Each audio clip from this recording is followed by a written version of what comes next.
Всім привіт! З вами Сова. Сьогодні будемо говорити про перше оповідання «Маскарад» з збірки «Містичне Різдво» автора Юрія Грузін, видавництво Фабула. Дана книга починається словами Джордано Бруно. Єдина таємна субстанція життя мігрує від личини до личини, від образа до образа.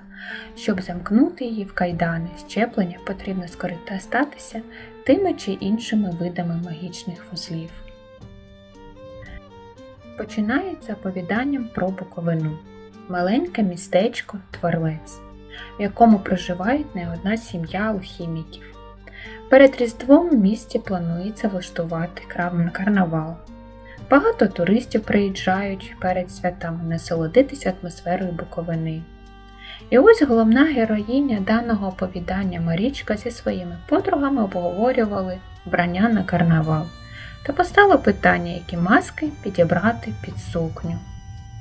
В містечку відкрилась нова крамничка, саме з масками за італійською модою.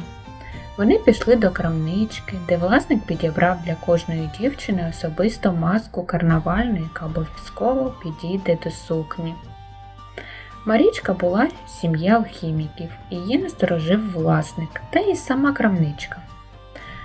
Вона придбала з подругами собі маски і попрямували кожна додому. Але Марічка вирішила перед тим, як піти додому, забігти до лабораторії та перед святом перевірити, чи все гаразд. Далі оповідання нас переносить до пана Ольгарда, який на даний час відпочивав в корчмі зі знайомими, бо недавно повернувся додому ще з одного завдання, на яких відшукував джерела сили. Через декілька годин до лабораторії Марічки завітала її подруга Ася, одягнена в маску, яку вона придбала. Вона вела себе дивно і сильно наполягала, щоб Марічка одягла маску, а потім і взагалі зарозмовляла незрозумілою мовою. І жорстоко накинулась на Марічку. Марічка втекла в бібліотеку, яка знаходилась на самому верхньому поверсі будівлі, і закрилася там. Ася намагалася відчинити двері, але їй цього не вдавалось, тому вона потрощила речі і пішла геть. Ольгард вийшов з корчми і почав прямувати додому, і тут йому зустрілась компанія людей, ряжених в такі ж маски.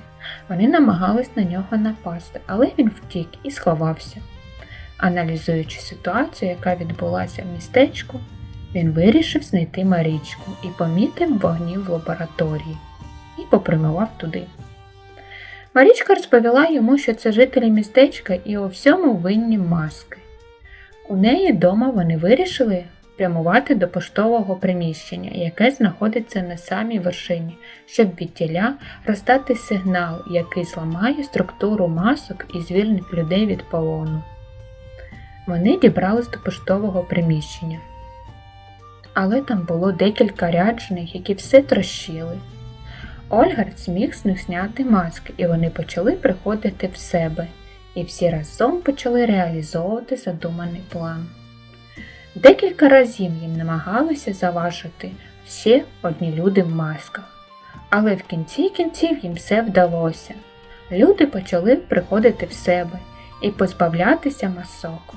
Тепер вони очікували на допомогу, щоб привести в порядок містечко і надати медичну допомогу постраждалим. Життя продовжувалося. Підписуйтесь. Незабаром буде огляд на наступне оповідання даної збірки. Дякую за увагу. До нових зустрічей!